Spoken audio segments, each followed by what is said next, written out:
व्यक्ति कोई है पूरी राजनीति में, तो यहाँ का पार्टी सुप्रीमो, आजसू का पार्टी सुप्रीमो सुदेश महतो, आज वो स्टैचू बनवा रहा है, उसके द्वारा स्टैचू बनाए जाते हैं। बलियापुर की सभा में ये कहा गया कि हम 150 फीट सबसे बड़ी मूर्ति बनाएंगे, जो कि हमारे इंडिया के लिए एक इतिहास बनेगा। विनोद बाबू की हम मूर्ति बनाएंगे, तो अब मूर्ति बनवा रहे हैं। दूसरी ओर वही बिरसा मुंडा की हम मूर्ति स्थापित करेंगे। हम लोग स्टैचू बनवाकर उसके हम याद में, उसके हम मार्गदर्शन में चलेंगे, उनकी यादों के सहारे हम इस झारखंड को बनाएंगे बेहतर। तो ये कहीं ना कहीं हमारी स्थानीयता जैसे मुद्दे को ढकने का प्रयास किया जा रहा है। एसपीटी और सीएनटी जैसे जो संशोधन लाए गए उन लोगों के द्वारा उसे ढकने का प्रयास किया जा रहा है। आज हमें मुद्दों से भटकाया जा रहा है, हमारे लोगों को गुमराह किया जा रहा है। हम आज अपना अस्तित्व ही मिटा देंगे तो कल हम कहां रहेंगे? हमारी पहचान कहां रहेगी? हमें ना नौकरी मिलेगी, ना हमारा जल जंगल जमीन बचेगा, तो हम आखिर जाएंगे कहां?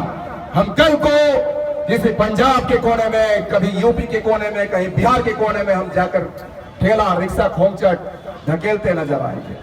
हम वहां पर खेती बाड़ी करते, किसी दूसरे के खेत में खेती बाड़ी करते नजर आएंगे।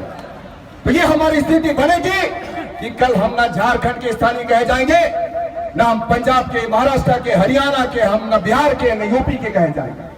तो ये हमारी स्थिति बनने वाली है। तो ऐसे लोगों को हमें जानने की, पहचानने की जरूरत है।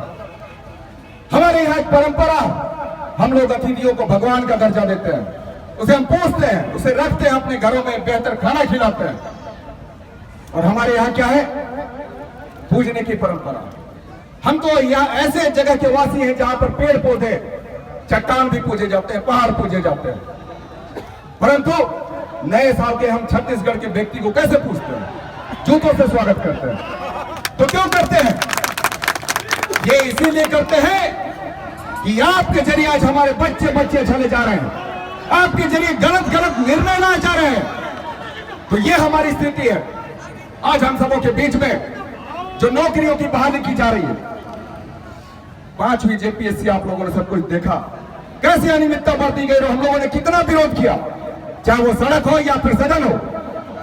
हमारे बड़े भाई हेमंत जी के द्वारा कितना विरोध किया गया, नतीजा सीसेट जो लागू किया जाना था, सीसेट रुक गया। परंतु 5वीं जेपीएससी में भी काफी अनियमितताएं बढ़ती गई है, हर व्यक्ति जानता है। और आज जो शिक्षक नियुक्ति में इन लोगों के जरिए जो नियमावली बनाई जा रही है, उन नियमावली में भी काफी त्रुटियां, 45% सब्सिडी में मार्क्स अर्जित किए जाने हैं, जबकि सब्सिडी को हर व्यक्ति जानता है कि सब्सिडी में हर एक व्यक्ति कम ध्यान देता है, परंतु उसे अनिवार्य बनाया गया। यहां तो हिस्ट्री का अनिवार्य बना दिया गया है, पॉलिटिकल को, मैथ का फिजिक्स को बना दिया गया है, केमिस्ट्री का बायो को बना दिया गया है, तो ऐसे चीजों को बनाया गया। तो ये चीज हम आपको बताना चाहते हैं, ये चीजें लागू है कहां पर? ये चीजें लागू है यूपी में, और अभी यूपी का चुनाव होने वाला है। तो यूपी के लोगों को हम कैसे यहां पर निवेश कराएं, कैसे उन्हें हम भर्ती करवाएं, इसकी एक बड़ी साजिश रची जा रही है। इससे पहले भी आप लोग याद करिए, जब हमारे बीच में बिहार में चुनाव होने को था, उस समय यहाँ के मुख्यमंत्री बिहार गए थे और बिहार में उन्होंने ये वादा आश्वासन देकर आया था कि हम बिहार के 1 लाख लोगों को नौकरी हम झारखंड में देंगे। तो इनकी परंपरा ही है कि बाहर के लोगों को हम कैसे झारखंड में प्रवेश करवाएं, कैसे उसको यहाँ की स्थानीयता दिलवाएं, उसकी एक साजिश रचते हैं। और ये इसके सूत्रधार हैं, क्योंकि ये खुद ही झारखंड के नहीं। जब झारखंड के नहीं ये रहेंगे तो झारखंड की बात करेंगे कैसे? ये तो बिहारी, यूपी, छत्तीसगढ़ ऐसे लोगों की बात करेंगे। तो ऐसे लोगों को आज सत्ता से बेदखल करने का भी आपके हाथों मौका है, क्योंकि हम अगर ऐसे लोगों को मौका देते रहे तो हम लोगों के बीच न कानून नाम की चीज रहेगी, न कोई हम लोगों की भविष्य नाम की चीज रहेगी। आज अगर हम कानून की बात करें तो आप देखते हैं कैसे उमेश कश्यप, जिसको कि मारा जाता है, कैसे रमेश स्वासी, जो कि गुंडू निवासी व्यक्ति था, बच्चा था, नाबालिग था, उसे कैसे पुलिस कस्टडी में मौत के घाट उतारा जाता है। कैसे यहाँ पर जया भारती जैसी बच्ची, जो कि मेरे गांव की बच्ची थी, उसे कैसे गैंग रेप किया जाता है और उसे निर्मम हत्या कर दी जाती है। और नतीजा क्या होता है? आज तक किसी भी व्यक्ति की कोई गिरफ्तारी नहीं हुई है। तो ये यहाँ की कानून और यहाँ की व्यवस्था है। अब सबों को हम बता दें कि कानून की जो रैंकिंग है, विधि व्यवस्था की जो रैंकिंग है हमारे इस राज्य की, वो 22वां पोजीशन में। हमारे यहाँ जो क्राइम हुए हैं 2015 में 1611 लोगों की मौतें हुई। जो हमारे यहाँ दहेज उत्पीड़न के मामले हैं उसमें 1211 दहेज के उत्पीड़न के मामले केस दर्ज किए गए, जो कि दहेज के मामले में नंबर 1 है। इस झारखंड की स्थिति यह है।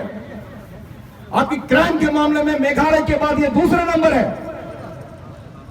हमारे आदिवासी हरिजन के जो उत्पीड़न है उसके मामले में हमारा झारखंड तीसरे नंबर पर है। तो ये हमारे यहाँ की कानून व्यवस्था है, ये हमारी स्थिति है। आर्थिक अपराध जितने भी हुए आर्थिक कारणों से, उसमें पूरे देश में जितना भी आर्थिक अपराध हुआ है उसमें हमारा पोजीशन जो है, आपको जानकर ये ताजुब होगा, जितने भी अपराध हुए हैं उसके 25% हमारे झारखंड के। तो ये हमारी आंकड़े हैं, और ये हमारी आंकड़े नहीं, NCRB की रिपोर्ट है। तो ये है हमारी पोजीशन। तो ये जो 15 की जो रिपोर्ट है, आज तक 2000 में हमारा झारखंड अलग हुआ, और झारखंड अलग होने के बाद इन 15 सालों में 16 सालों में कभी किसी वर्ष में इतना रिकॉर्ड दर्ज नहीं किया गया है। ये यहाँ की स्थिति है।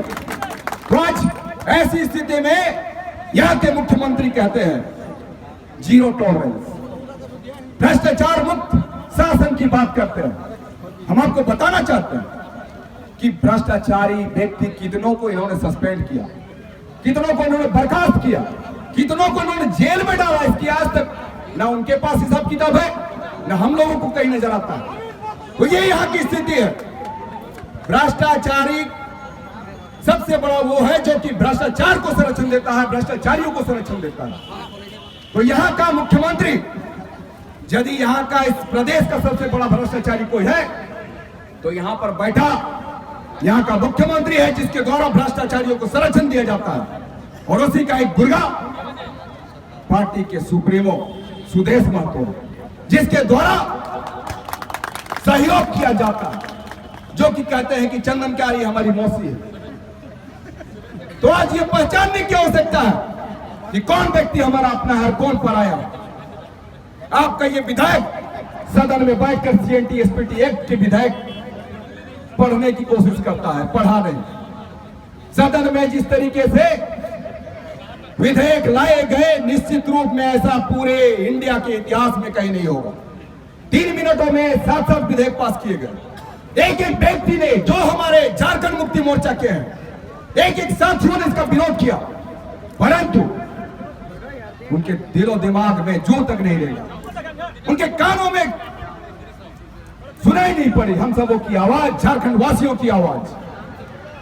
तो आज ऐसे लोगों को सत्ता में रहने का कोई औचित्य नहीं है, कोई अधिकार नहीं है। इसे बदलेगा कौन?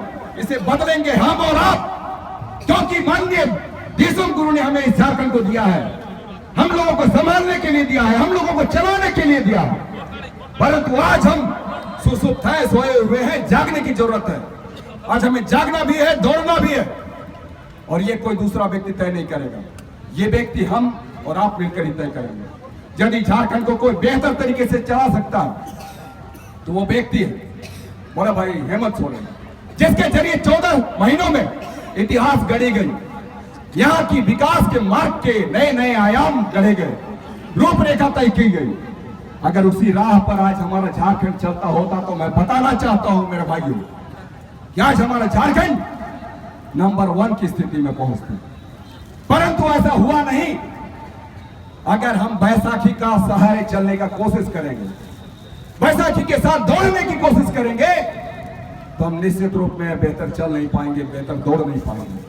पिछली सरकार